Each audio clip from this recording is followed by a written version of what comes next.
Oh, he's back.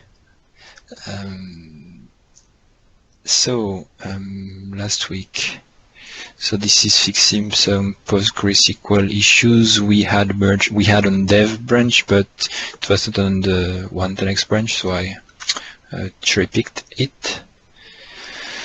This one, merge branch 110x into dev 7 days ago.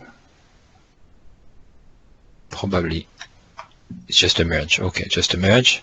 This one, pull request from Matteo Piovanelli, adding VaryByRequestCookies so that you can define which cookie should invalidate the cache values, which values of cookies should invalidate the cache values by creating different keys for each cookie on the request. Okay, not on the response. Orchard.Widgets. So, and you see here Matthew, fixing stuff. Orchard.Widgets fix typo. Okay, we talked about it during triage on Thursday. User last login time is not correct. I think it was porting a fix from a different branch. This is adding a new widget command for the blogs, so you can create specific blog widgets from command line, so that the default recipe for the blogs can create a nice blog with the nice widgets. Then tabbed group by breaks priority. Yeah, no exception. No, not no exception, but yeah. So null value handling.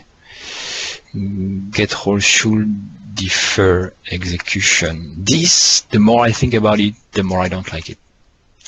So we have it on 110x. The issue was that a user said that instead of returning a toList, if we just return roles here, because it's enumerable, it will still comply at the API level. But if you use GetRoles and you do a .where, for instance, because we are returning the table directly in this case, it will be able to optimize the query, because you will actually manipulate the queryable object of table. And then it's optimized. So if you just want specific roles, you don't load all the roles and filter in memory, it will filter on SQL.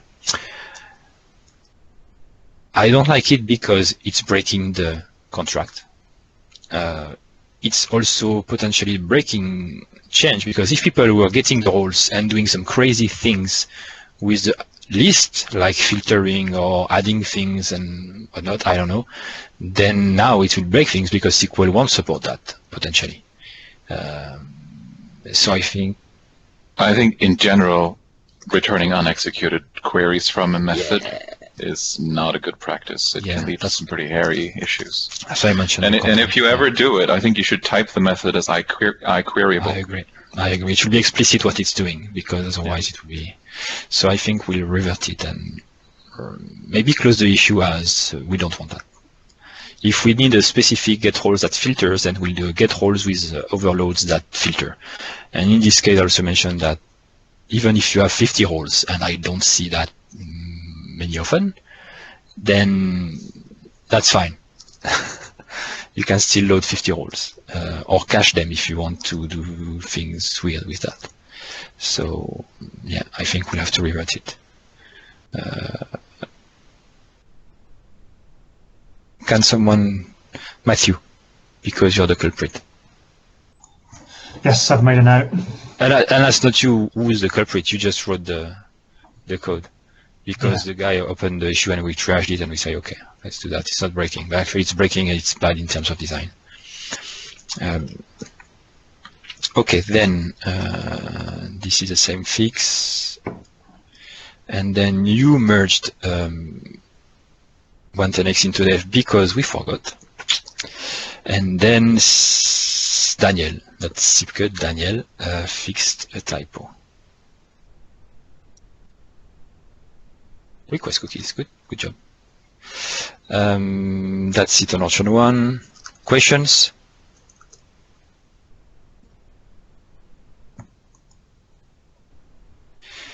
No questions? Okay. Then, oh, I didn't look at the chat. Is there some chat? No. Okay. Orchard 2.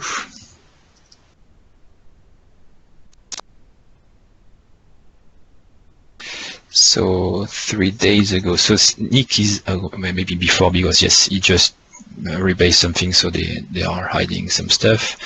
Sergio has been working on the auth to branch, fixing some bugs and rebasing it on master, not to lose track of it. Deployment plan creation, I've been working on import export. I will show you. This is Nick doing some crazy refactoring on the extension manager and features and everything on this branch. And demo, this is where I have that. So what have I been working on the last few days? Those who were at the triage know, because I was complaining that I couldn't progress on my stuff. So I worked on the import export. Oh, why? Why did I work on that? Because if I can close that and go on the wiki, on the roadmap. Roadmap, as a reminder, pre-alpha is done, missing admin theme completion. Current is the alpha target. I have more commonly used modules to start building websites. So last week I showed auto route and tokens. Still awesome, right? Backlog for this thing. Localization. So I worked about a full day on localization, but just to gather requirements and design notes and think about what's missing in Orchard 1, what's bad, what's good. But I stopped at the design phase, and I will share my ideas and recommendation on the GitHub issue. Then I started working on import export, same thing, looking at what we have in Orchard 1, what was good, what was bad, bad or could be improved. I thought about Bertrand and George's work on deployment. I looked at what Sipke and Daniel had done with the extensibility of the UI and things. So I worked on this, and I came with a design. I suggested it to, I submitted it to Sipke and Bertrand. They said, okay, why not, go, and I did it. So what did I do? I did Orchard.Deployment module, because I realized that exporting data was just deploying data, and exporting data is just deploying on a file. Okay, so imagine that you cannot just export or deploy. It's the same UI, well, the same concept, not the same UI, because there are different UIs. The same concept, but you can deploy to a file, and then you download the file, correct? So import export, there is no import export menu here. It's completely bad, but that's what it is. And to do an export, you create a deployment plan. Okay, so clicking on deployment plan shows you all the deployment plans. A deployment plan is a set of deployment steps. So I will create a new deployment plan, and I will call it, I have one already, all posts, because I want to create a deployment plan that exports all posts. So the nice thing with that is, instead of having to check everything that you want every time you go to the export page, now you can save the state of what you want to export. Good? That, I think that's the first improvement compared to Orchard 1. And right now it's empty. If I do edit, I will just be able to change the name, but if I click on that, I can see the deployment plan, and I can execute it, and I can add steps, because right now there are no steps. And the step is, for instance, add specific content type, export specific content types, or export a custom file. You will see that later. Export all content, export the metadata, export the taxonomies, export the media items, export the modules, export anything you want, because it's extensible. And here, these things are called deployment sources. Well, sorry, deployment steps. They are called deployment steps. Okay, so you can create custom deployment steps. These are 3 custom deployment steps, and we'll have many more, and they are provided by modules. Okay, So the new thing here is that first the UI. It's not a single page with all the properties you can have on all the steps. It's a pop-up with what I call custom step, deployment step thumbnails, these cards here, that are provided by shapes. So this is a shape that is rendered using a driver for the custom step. And there is the thumbnail shape to show in the thumbnail. But if I select, for instance, content types, I will see the edit shape of the content type deployment step.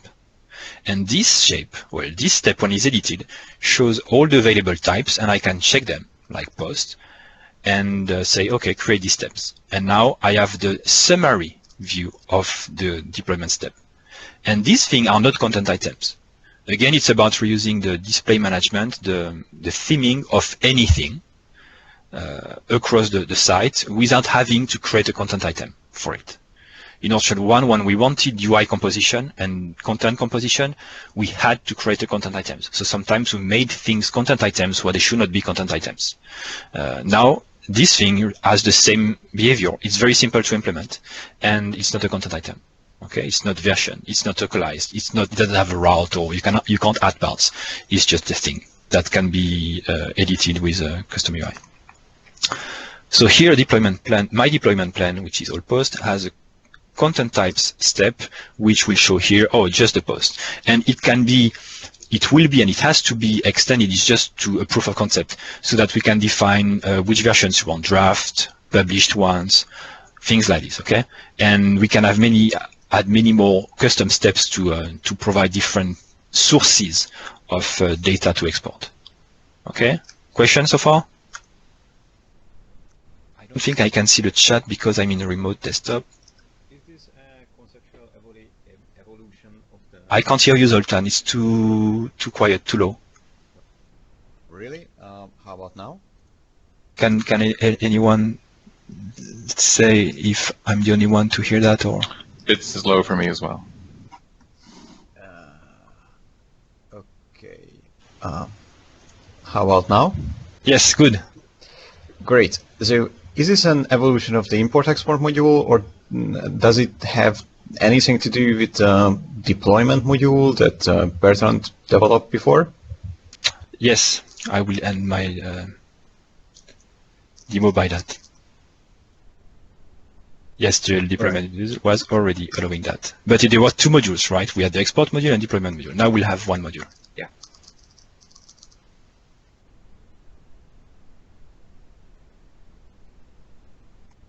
Okay, good.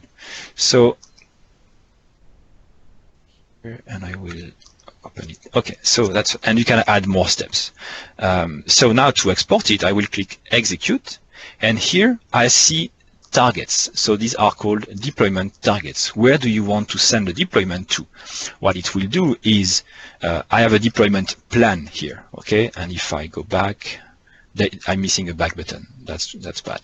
So if I go back, I can see my all post deployment plan. This is one plan, and I can click execute. It asks me where. I have one deployment target, which is a file download target. Again, it's a pop-up showing all the available sources, and this is just a shape.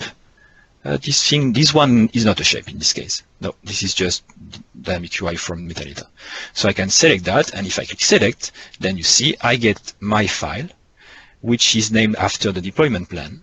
And if I click, you can see, well, you could see before, it's a zip file, which contains a recipe.json, which has the recipe and the content item, because I only have one content item in my system, which is a post, and I see all the data here, okay? So second change is that it's a zip file. It's a zip file because these deployment sources, these steps will be able to define these custom steps, deployment steps will be able to define steps in the recipe.json file, okay, or add some files to the container, the file builder. So now you can the export is not a zip, but it's a compound file. Zip is just an implementation detail, but as a developer, you will be able to add files to the result of the deployment plan. Okay, the deployment result. So steps in the recipe JSON or files. And this way, when we want, for instance, to export lots of content items, instead of putting them in the same recipe.json, we'll be able to create one step which is called data or external data, and another file containing all the content items. Or we can add binaries or media. So it's up to the deployment step to define what has to be inside the document. Okay? Good? So this is the first thing here. So now,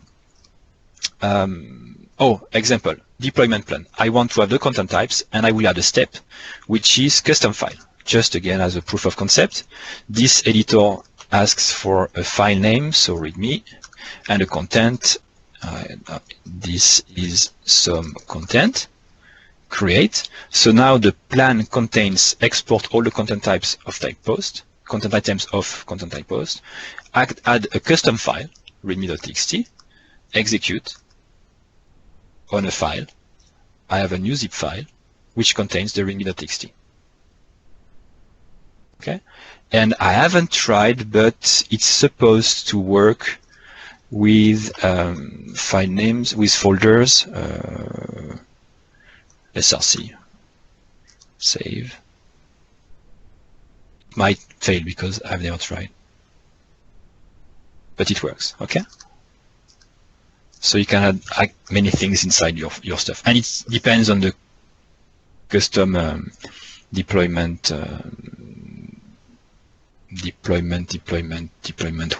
step. Okay, so this is it. So this is deployment steps, and then we have I could show you the code. Well, now I will stop that and enable the deployment.remote module by uncommenting that and start. So in a separate module, everything I showed you was in the deployment module. In a separate module, I have the custom targets for sending the deployment plan to a remote machine. So now if I go to import export, I can manage my remote clients and my remote instances. There should be two different features. Okay, remote instances lets me, as a developer, define my staging and production environment, for instance. So here I will add a remote instance, the name staging, URL. This will be the same machine because, and this is this one. Okay, this is a URL to pass. This will be improved by just passing the URL of the machine and the tenant name, and this will be added automatically. Client name, because this is for authentication, for security reason, you give your client like, I don't know, a dev box. Okay, dev box. API key, I will set it up later, 1, 2, 3, 4, 5, 6, create. So I create a remote instance. Okay, and from my remote instance, my staging machine, I can add a remote client, which is actually creating an application key. So I will allow any client name called devbox with the API key 1, 2, 3, 4, 5, 6. Okay, this is just to allow to create application keys. You can add as many as you want or revoke them by deleting them. And then in my deployment plans, if I select all posts, I can execute, and it will show you can export to a file download or the staging environment, because this is a remote instance available on the system. Okay, and if I select that, it worked. So you can't see that because, stupidly enough, I'm overwriting the post. Okay, with my deployment plan. And I don't have anything which takes into account this thing. Nobody does anything with the custom file here at that point. So what happened is that it executed the deployment plan by harvesting all the data from the different steps, generated the zip file, sent the zip file to the endpoint of my remote instance. It validated the credentials which were sent with the request, and then executed the recipe as a zip file on the remote instance.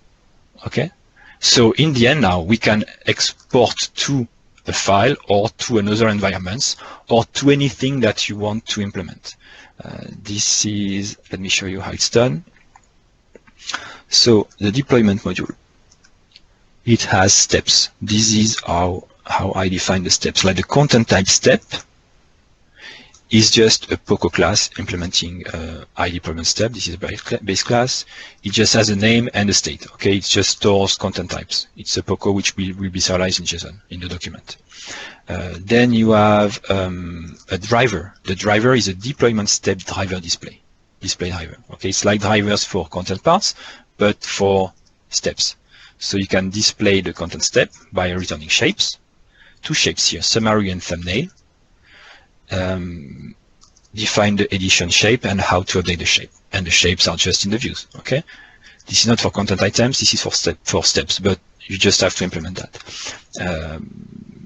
And this thing, how I made it, just by inheriting from display driver base and adding custom methods for this deployment step. That's it. And this way you can reuse shapes for anything. So custom file, so custom type, deployment driver, and then the source. The source is a thing that will be invoked for all the plans to be able to participate into the deployment plan result construction. So you could even have sources that work across constant deployment steps, like altering the result in the end. Like if you want to encrypt your thing, you can create a source which will just encrypt things. This one is checking that the step is a content type deployment steps because it's a source just for this step, and then we'll query the content item which were requested and add them to the plan. Okay, and the custom file deployment source, just to show you how it works, we'll check that the step is a custom file deployment step. We'll get the file name and the content from this step, and then using the file builder, just define a file in the file builder. File builder just has set file listing. You can just add files to it. Okay. Apparent, but well. How well this works with large files? So can you like add 100 or 150 big images from media files? Yeah, I don't know. It's a zip file, so as long as it fits a zip file and you want to send it to a server and it supports that, then I assume it will work. I assume we need to change the controller to support these things, or at least to define what's the limit. But so is this zip file being built effectively in a controller, so within a request, or somehow in the background? No, it's during the request. Yeah. Okay, so right now, and again, if we think it's totally bad, we should change that, or we could improve it later. Yeah, I think for now it's for surely good, but eventually this people will have the issue. Yeah, I agree. And at least even today in Orchard 1 we do it in memory, and it's an issue. Even more since every object is an ambient object and takes a lot of memory. Yeah, we should define, or try it and see what's the limit right now, and then define how much a priority it is to change that. But yeah, no, it's totally doable. We can change the controller to just do it in background. So even the recipes today, for instance, when we execute them, it has been thought in a way that you can do it in a parallel task and query for the state of the recipe execution. So it can be a background task if you want, or yeah, a different thread than the request. So you can issue the request and wait for the result, not block the request itself. And here you see, I said it, we should be able also to read the files from a current deployment plan if we want to alter the files which are there. I just need to expose the file provider and not just the file builder. So let's see, this one is simple. So these are deployment source. And for targets, the default target in this module is the file download deployment target provider. Okay.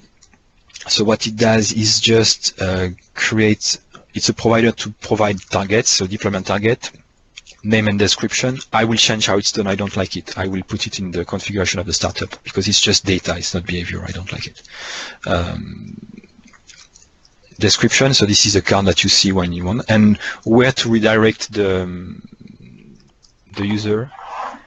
So the route to execute when we say select this target. So it will send the plan ID to execute. To a specific controller, in this case the one that will generate files, and export file controller. This one will create a zip, as you can see. It will get the plan that was sent, it will create a zip file and return the file as a physical file result. And after that, when the result is sent, it will delete the file that has been generated. This is a custom one in the core module. Same thing for the other deployment plans. So in this case, every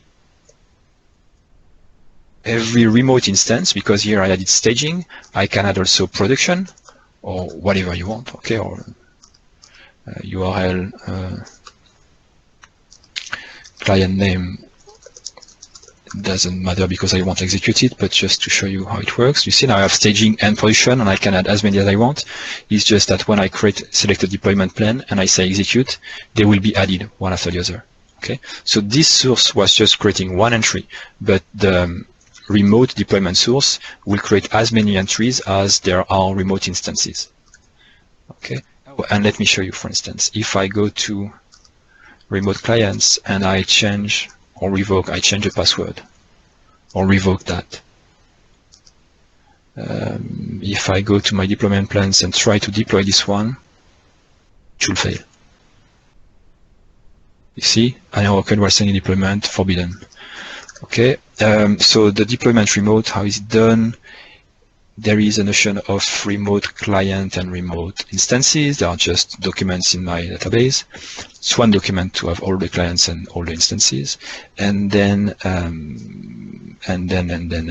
there is a remote instance deployment target provider, which will return one deployment target for each of the configured remote instances and send which remote target we want to execute to a controller, which is in this module, to export the data. And this module also contains the controller which will import the data, so receiving the zip file, okay, and executing the recipe on the distant server. These things should be two different features, if not different modules, so that you can enable exporting to remote instance on one instance and enable importing on the other instance. Right now it's not the case. It's just the same feature. That's it. So yeah, so I tried to make it completely extensible in terms of UI, generating plans, executing them, where to send them. So this way, no limit. We can optimize for performance, security, and we'll find issues, but just I think it's a good step as a proof of concept of the feature. What did I miss? Questions, comments?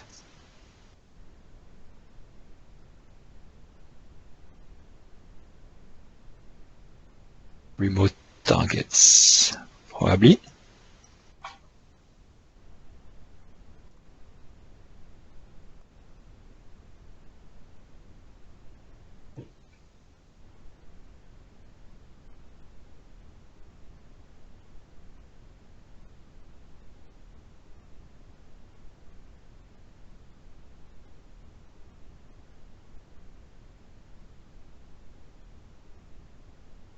Integration workflows. Yes, that's the goal. If you want to schedule deployments, the goal is to rely on workflows to be able to schedule these deployments or trigger them on whatever. So there is no logic inside this module to do that.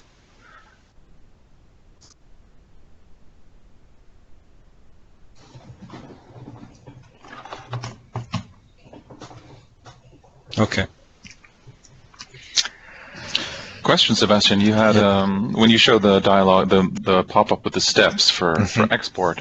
You had one that was content items of of any type, I guess, and you had one that was all content. It was no. It's don't take it. It was just I had to do some test things. So the first one I made. Keep those around. Yeah, no. The first one I made was all content items. And then I'm like, well, it will be. I wanted to validate the edition, so then I made content types to list content types and to see if I could save the state and edit it again and to validate the. So I did that, and it's not complete. No, it's just even the custom file is almost useless because why would you add a custom file? What to do for?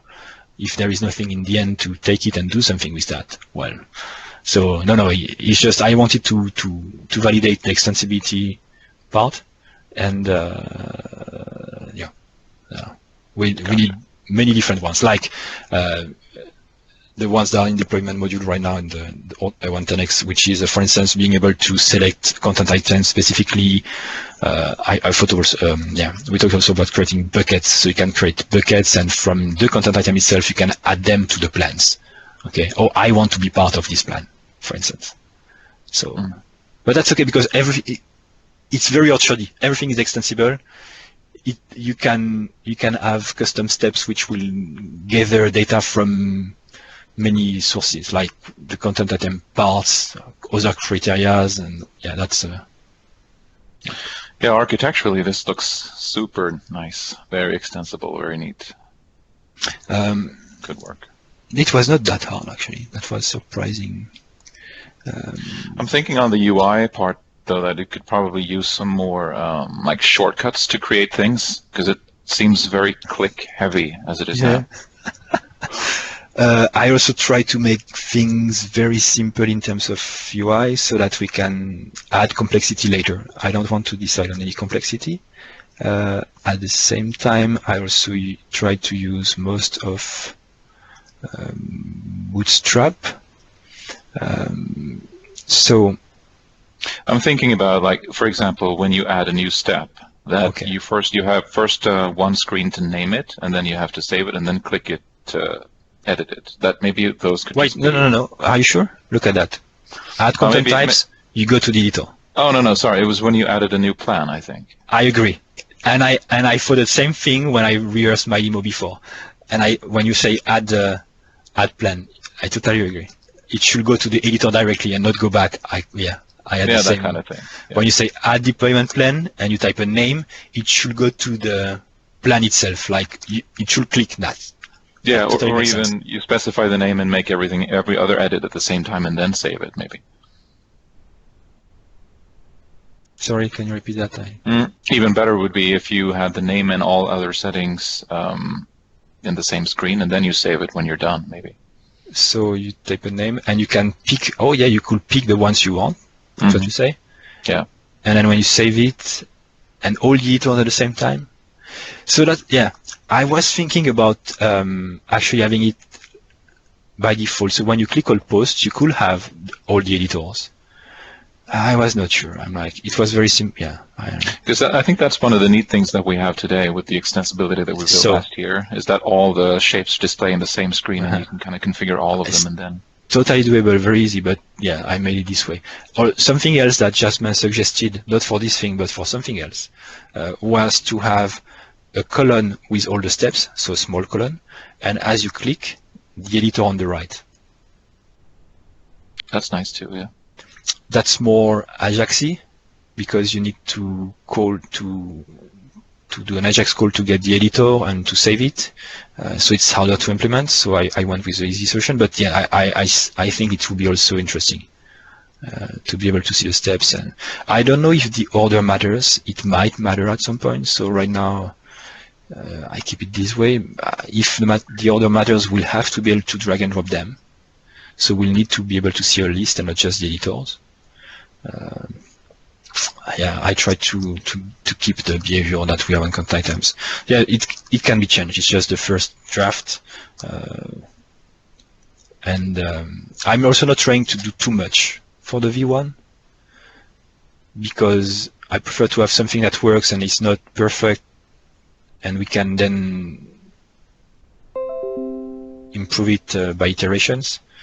So yeah.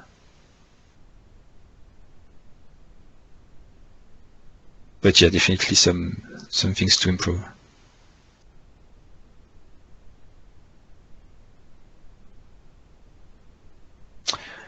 Good. I can't see. I have two things.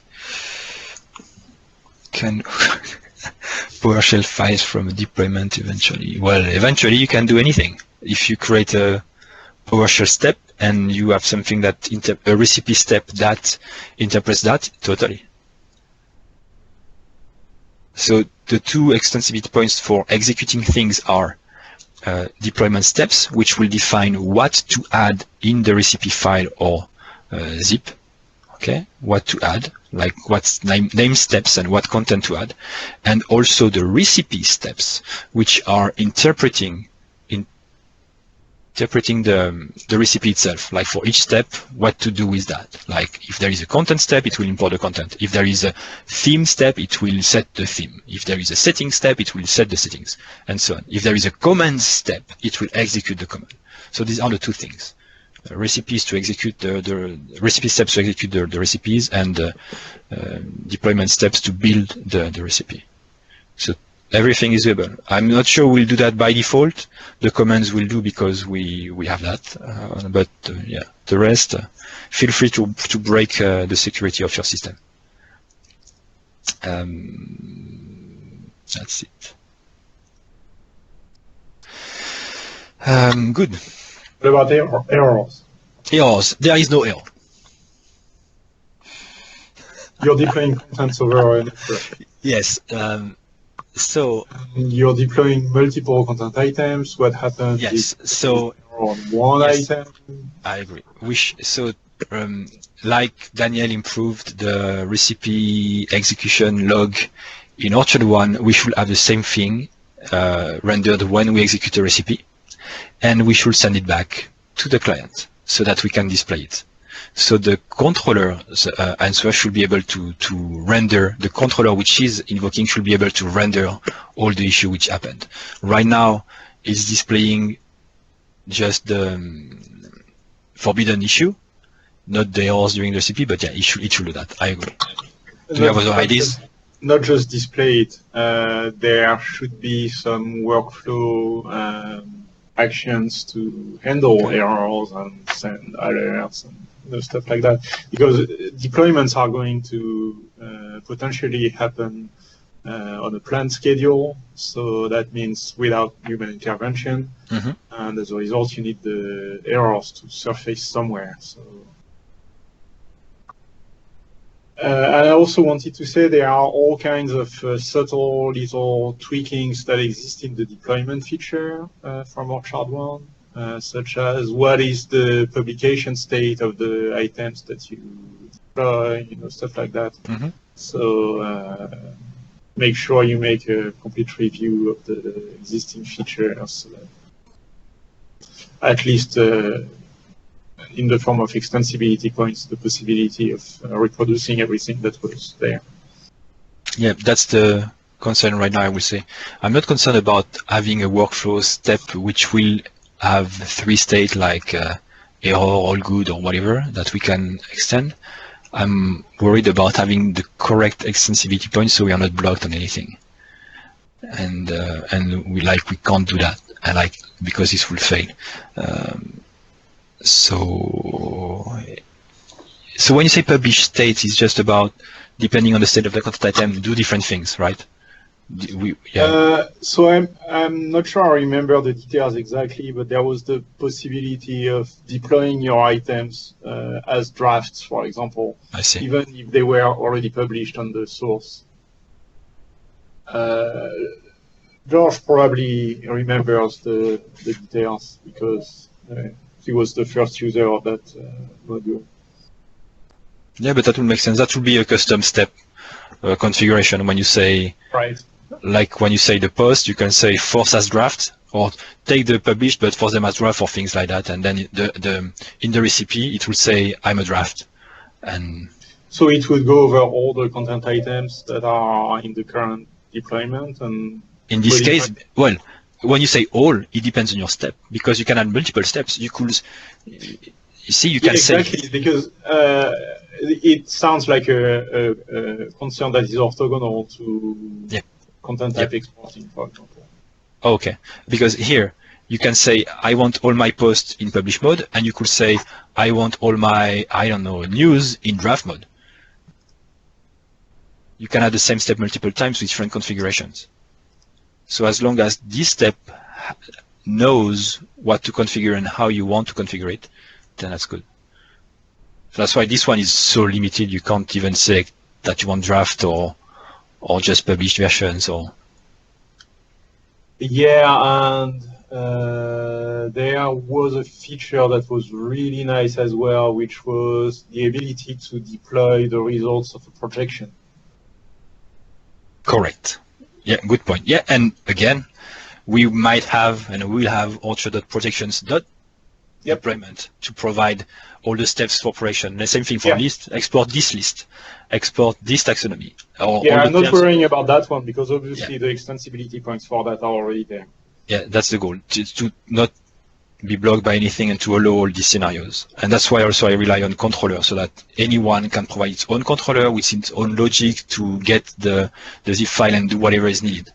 Add more security, remove security, add more ways to export and to import. That's the goal. That's why I need to be sure that nothing is missed here. But yes. And one last thing. I think we had the possibility of remembering which items had been exported. There was something that enabled that. The goal being that you can do new deployment of the new items. So you won't deploy what has already been deployed. I don't remember exactly how that was implemented.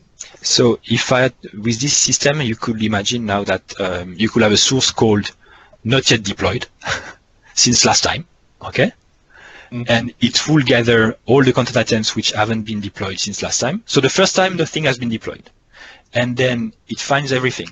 And then it could itself store all the content items it deployed in its own storage because it has state. Every custom step has a state. And then the next time it's called, query all the content items, do a diff, and do it again. So I think it's doable.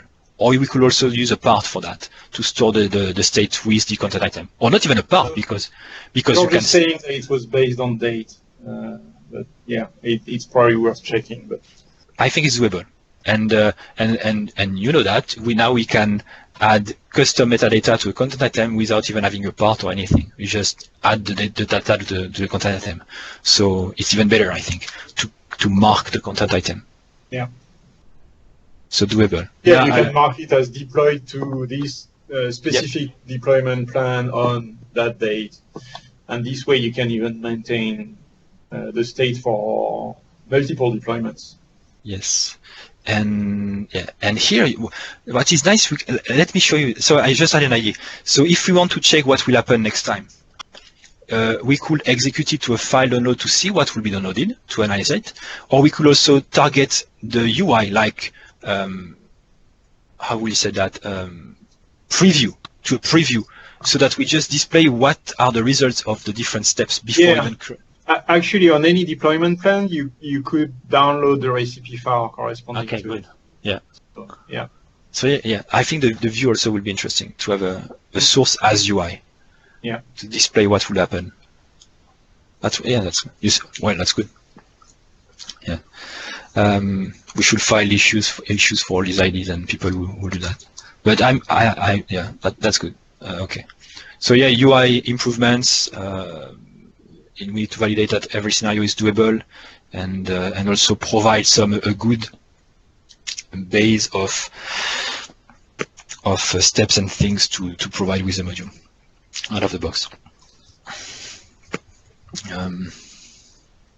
I won't go much further in the implementations here. I'm just trying to make it extensible and go on the next thing to progress on the plan. Okay. Good. We have another demo. Matthew. Yeah. Let me.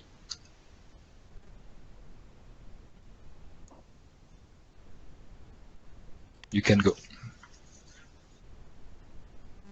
So Matthew worked on the comments module, fixing lots of issues and doing some improvements too.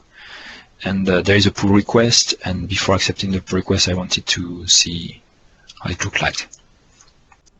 Yeah. Okay, so I started working on the Orchard comments module because it only supported the threaded comments with one instance of it on a page. So if you had two content items that had comments on them, the script completely broke down. While I was working on it, I got carried away a little bit and ended up with all of these bug fixes and improvements which I've been working on. The main thing is let me show you the actual working script. So this is just a blog, and what I've done is on the index of the blog I've just set it to show the comments in the main index, so you can see several different threads, blog posts with the comments on. The original single threaded one still works as it always has done, and then for the reply one, now when you can click on it, it will slide them up and animate them out, just a little bit of simple animation just to show that what's moving, so it doesn't just pop and confuse people. You can also see down at the bottom, if you don't want to put it onto an actual reply, you can click on start a new thread and go back to the very root. In situations where there's a lot of comments going down here, previously it was past the reply button was just next to the 9 days ago, and the box would appear at the end of here. If you can see my cursor, like just below at the end of this thread. So if you had a lot of them which went off the page, when you clicked reply, the box would appear and you wouldn't know what was going on. So now I've moved that to the end of the comment, and the box always appears next to it, so it's a lot more intuitive for users to use. That's pretty much it for the front end view. There is a small improvement in the background where if you look in the bottom of my screen, you can see it's actually got a hash comment-37. I've just, it links you directly to the comment now when you click through from the admin panel. And then I fixed a display bug, some bugs where the form would go back to the wrong place. W3 validation error with too many zeros in the timestamp. Got rid of all of the IDs from underlying code. Added a missing dependency, and then put the assets JSON and resource manifest feature in there, so it's all cached and minified in that. So that's what I've done. I think Sebastian's been itching to tell me some things that he wants me to improve. So if you want to go ahead. To do what? No. Oh, I think everything is good. You kept saying that you've got some things that you want to say. Did I? Yeah. Well, there is the one thing where I've got to what I've got to do just fix these labels. I don't know if there's anything else. Oh yes, I asked you to fix them. Yeah, because the label 4 and text box 4 they were not good. Yeah, because it would double encode it because I've done this. That and that. Yeah, and this code was bad, but it was just code review. It was not. I just wanted to see it working. Yeah, the one issue also which triggered the work was that if you had two items with comments on the same page, there would be JavaScript conflicts because the IDs were not unique enough. So that was the main issue, and then you worked on many things. So I wanted to see it working. And this, yes, overflow and other things. And it's targeting dev because this will be breaking changes probably for custom themes because the tagging might have changed a little bit. Yeah, it all changes and all the IDs are removed, so anyone that's going to rely on them it's gone now. It should not break anyone who's not using threaded comments, and even maybe it won't break it as long as you don't make customization on the comments or too much customizations. That should be good. Yeah, it just depends what your style rules were for getting it styled up. It's not majorly breaking, but I think the plan is that I'll create a half version of this that just does the because the way the JavaScript works now in the back end is it uses data attributes instead of looking for the IDs. So I'll probably just backport that into 1.10.x, just that one fix just says there's not the major bug. Related to comments, question for Orchard 2. What should we do in Orchard 2 related to comments? Have everything like we have in Orchard 1? Have nothing? Have part of it? My vision here is that maybe do nothing at first, because we don't require comments to be there to have a working website, but provide at least something like discuss as a module, and later see how to add it, or do we need it absolutely for shipping something?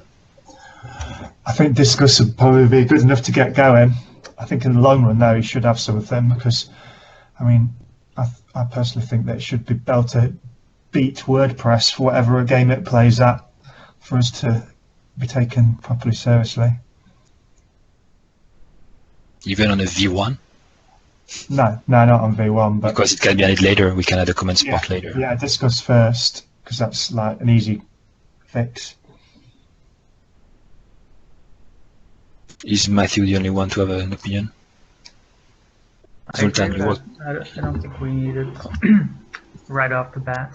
Another sub-question I have is, do we need threaded comments if we have a comments part? I personally added threaded comments because I thought it was necessary. Now with some reflection, I think maybe it was a mistake, because I rarely see anyone using it, and it's adding a lot of complexity in the module. Perhaps just adding quotes in it, so you can quote a previous comment, and then it keeps it all in one thread, but you can still refer to other comments and do your communication referring back. At the same time, I recently implemented a website that, and she asked for threaded comments, so I was happy that it was there. What if it was Discuss or an external solution? Did it have to be a built-in solution?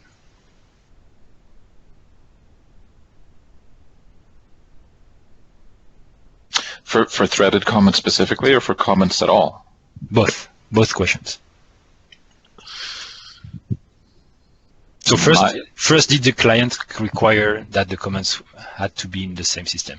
That might have to be like for legal reasons, that they'd want to own the comments.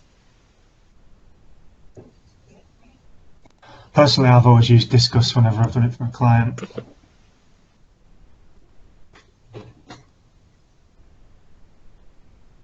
I've personally never implemented threaded comments on an Orchard site that I've built, but I'm not fond of the idea of not having it. Okay. So maybe we could do it in 3 steps. First, just a Discuss module, then implement the comments part, which is just, it will be bad to do it in 2 steps. Then to have first not 3, and then add 3 comments.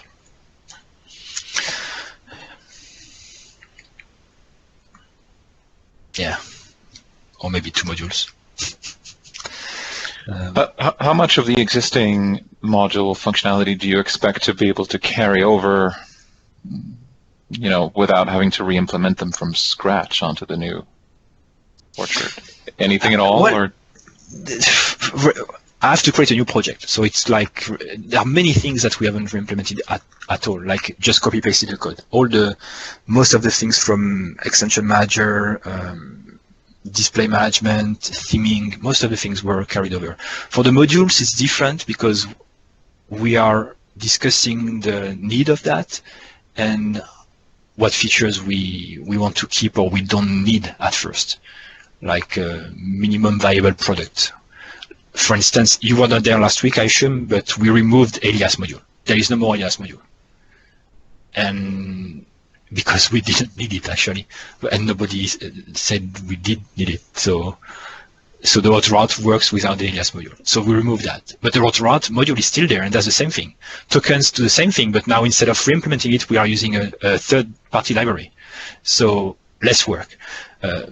The export/deployment, I re-implemented everything because I wanted it to be a single module doing everything. Because for me it was the same concepts, just extensibility points to make it. So it's case by case. I don't know. That's why I'm questioning every module. You're asking the question about comments not so much based on the fact that we would have to go and re-implement it, but more like, do we even want to keep it in the product regardless? Yes. Okay.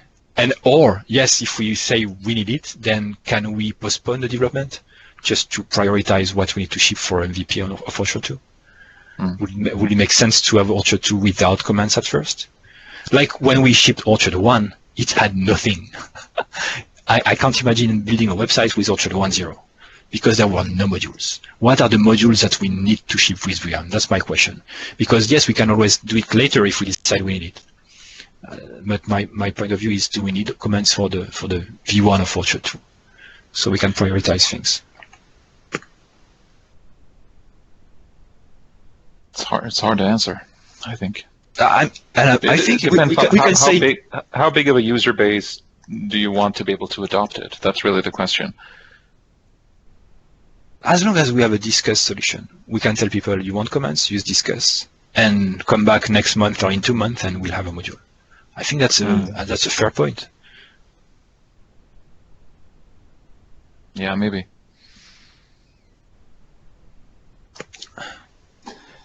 I guess when we get closer, you want to make a list of all these ones that are on the edge and then see which ones, when we're looking at them all as a whole, see which modules are really important. It's hard to let anything go, but once you've got it in front of you to prioritize. Because when I look at the backlog that I made, but anyone should just edit it or add things or file issues because I'm missing something which is important and we should not forget. Localization, import, export, tenants management, indexing, default theme, layouts, widget, taxonomies, media library preparation. These are must-have. I could not imagine Orchard without that. It's so important in the Orchard ecosystem that we need that to build websites. It's very important. RC and these two, we need that. We could live without it. That's why the beta I didn't include all these, because we could have nice websites, working websites without that, okay?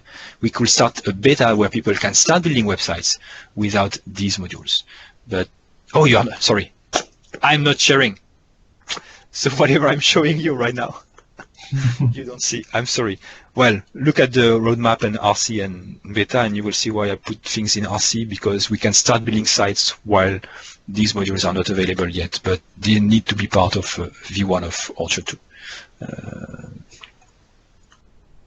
That was my concern. What should we prioritize? But okay, comments done. We can talk about each module independently and And about the question, do we need to take it over and not change anything or rewrite it? Localization also, I want to really think about what we do and what we should do better. I think what we do is good. We should just do more. And I will create an issue on GitHub to talk about it, to show all the issues and suggestions for solutions, to see if everyone agrees on that. Yeah. Good, but that's fine. Okay. Last comment.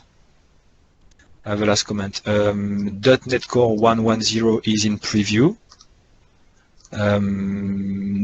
Related to Orchard, I already have a branch that Orchard has been ported to for ASP.NET 1.10 and all the core libraries too, which works well, so there is no issue. I filed some issues for the things related to the breaking changes, meaning they fixed some bugs which were part of the feature set of Orchard.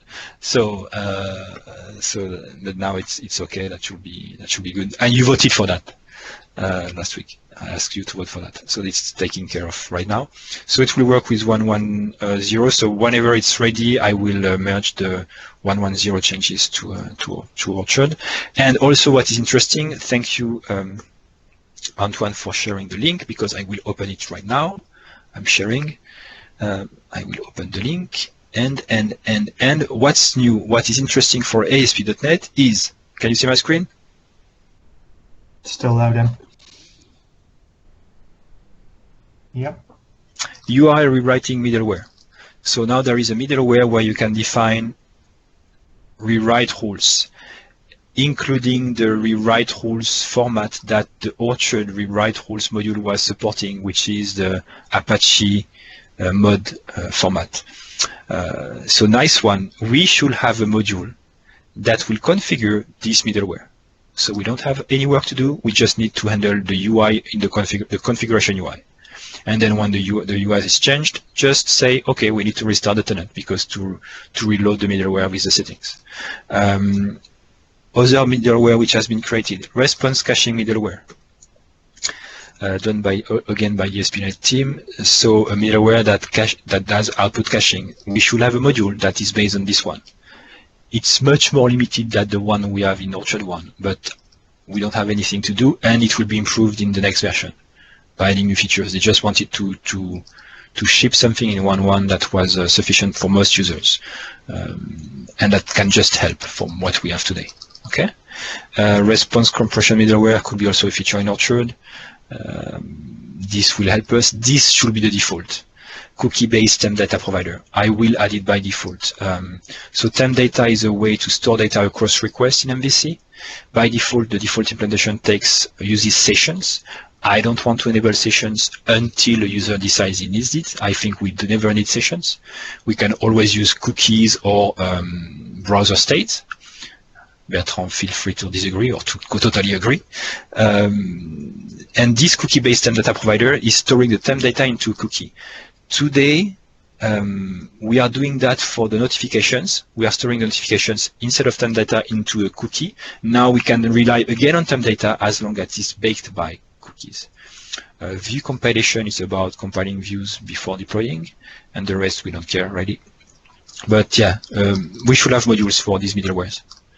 URLs, response caching, response compression, at least to enable it. That would be great. If you want ideas, here are some ideas.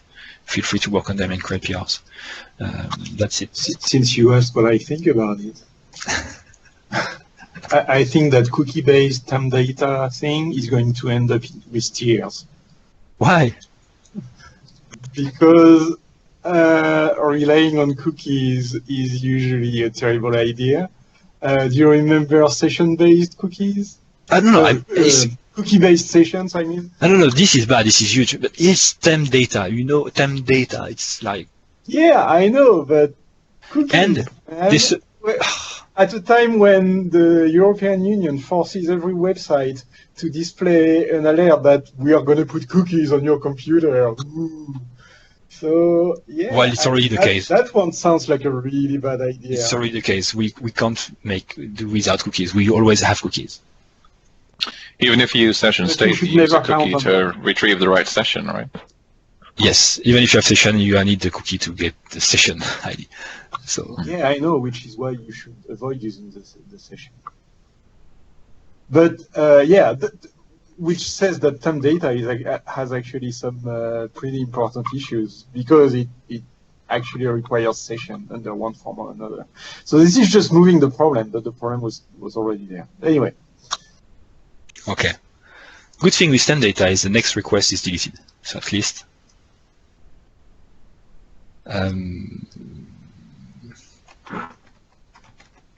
We need temp data. Temp data is mandatory. Even if you store it in session, it gets deleted on the next request? Oh yes, because it's temp data, yes. I thought it changed it now. It got deleted the first time it was read. Yes, when it reads the data, it deletes the entry. Because it says, I don't need it anymore next time. So that's how it works.